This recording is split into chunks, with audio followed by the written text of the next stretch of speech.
Back viewers. நாம TNPSC and competitive எக்ஸாம்ஸ்ல botany மற்றும் சுவாலஜி சம்பந்தமா ப்ரீவியஸ் இயர்ஸ்ல கேட்டுக்கக்கூடிய ஒன்வர்ட்ஸும் அந்த ஒன்வர்ட்ஸுக்கு சரியான ஆன்சரும் பார்த்துட்டு இருக்கோம். அந்த வகையில இன்னைக்கு நம்ம என்ன கொஸ்டின் பார்க்க போறோம் அப்படின்னு கேட்டீங்கன்னா, இது ஒரு விச் ஒன் இஸ் கரெக்ட் அப்படிங்கிற மாதிரி, அதாவது எது சரி எது தவறுன்னு 3 ஸ்டேட்மெண்ட் கொடுத்துருக்காங்க. அந்த 3 ஸ்டேட்மெண்ட்ல எந்தெந்த ஸ்டேட்மெண்ட்லாம் சரி எந்தெந்த ஸ்டேட்மெண்ட்லாம் தவறு அப்படின்னு கேட்டிருக்காங்க. இது எதை பேஸ் பண்ண கொஸ்டின் அப்படின்னு கேட்டீங்கன்னா, பிரெக்னென்ட் உமனோட யூட்ரஸ்ல ப்ரொடியூஸ் ஆகக்கூடிய அந்த லேயர்ஸ் இருக்கு இல்லையா, amnion, chorion and அலண்டாயிஸ் yoke chalk அப்படிங்கிற அந்த சாக்ஸை பத்தின ஒரு ஸ்டேட்மெண்ட் தான் அது. ஃபர்ஸ்ட் ஸ்டேட்மெண்ட் என்ன அப்படின்னு கேட்டீங்கன்னா, ஆம்னியான் நீர்ம ஊடகத்தை கருவிற்கு கொடுக்கிறது. அண்ட் செகண்ட் ஸ்டேட்மெண்ட் என்ன அப்படின்னு கேட்டீங்கன்னா, கோரியான் அலண்டாயிஸ் இணைந்து தாய் சேய் இணைப்பாக மாறுகிறது. அண்ட் தேர்ட் ஸ்டேட்மெண்ட் என்ன அப்படின்னு கேட்டீங்கன்னா, யோக் சாக் நீர்ம ஊடகத்தை கருவிற்கு கொடுக்கிறது அப்படின்னு சொல்லியிருக்காங்க. நம்ம இதெல்லாம் பாக்குறதுக்கு முன்னாடி முதல்ல நம்ம ஆம்னியன்னா என்ன, கோரியான் அலண்டாயிஸ்னா என்ன, யோக் சாக்னா என்ன அப்படின்னு பாத்துக்கலாம். சோ ஃபர்ஸ்ட் இதுக்குரிய சரியான ஆன்சர் என்ன அப்படின்னு கேட்டீங்கன்னா, ஆப்ஷன் பி ல இருக்கக்கூடிய 1 மற்றும் 2 சரி. அதாவது ஆம்னியான் நீர்ம ஊடகத்தை கருவிற்கு கொடுக்கிறது, அது வந்து கரெக்டான ஆன்சர். அண்ட் கோரியான் அலண்டாயிஸ் இணைந்து தாய் சேய் இணைப்பாக மாறுகிறது, அந்த பிளாசண்டாவை ப்ரொடியூஸ் பண்ணுது அப்படின்னு சொல்றாங்க. சோ 1 மற்றும் 2 சரி.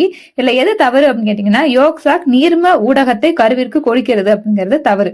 சோ யோக் சாக் என்னத்தை கொடுக்கும் அப்படின்னு கேட்டீங்கன்னா, யோக் சாக் வந்து அந்த இயர்லிய ஸ்டேஜ்ல பிரெக்னெண்டா இருக்கும்போது குழந்தைக்கு தேவையான ஊட்டச்சத்து எல்லாத்தையுமே இந்த யோக் சாக் தான் வந்து குழந்தைக்கு வந்து சென்ட் அவுட் பண்ணும் அப்படின்னு சொல்றாங்க. ஓகேவா? சோ காமன் நம்ம ஃபர்ஸ்ட் எடுத்தோன்னே ஆம்னியானா என்னன்னு பாத்துடலாம்.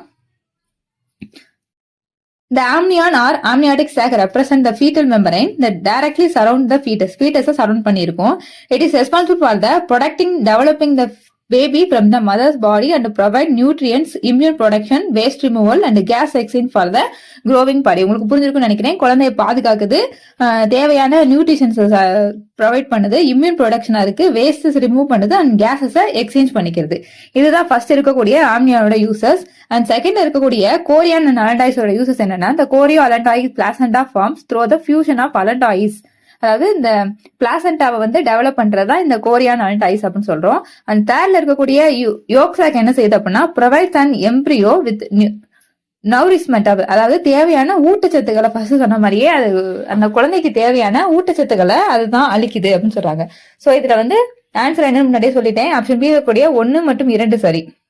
கோரியான் அலண்டாயிஸ் இணைந்து தாய் சேய் இணைப்பாக மாறுகிறது, ஆம்னியான் நீர்ம ஊடகத்தை கருவிற்கு கொடுக்கிறது. ஓகேவா? அண்ட் தேர்ட்ல இருக்கக்கூடிய யோக் சாக் நீர்ம ஊடகத்தை கருவிற்கு கொடுக்கிறது கிடையாது, அது நியூட்ரிஷனை தான் கொடுக்குது. ஓகே, 1 மற்றும் 2 சரி. இந்த வீடியோ உங்களுக்கு பிடிச்சிருந்துச்சுன்னா லைக் பண்ணுங்க, ஷேர் பண்ணுங்க, கமெண்ட் பண்ணுங்க. நம்ம சேனலுக்குள்ள இப்பதான் நீங்க புதுசா வந்தீங்கன்னா கண்டிப்பா சப்ஸ்கிரைப் பண்ணிக்கிங்க. தேங்க்ஸ் ஃபார் வாட்சிங்.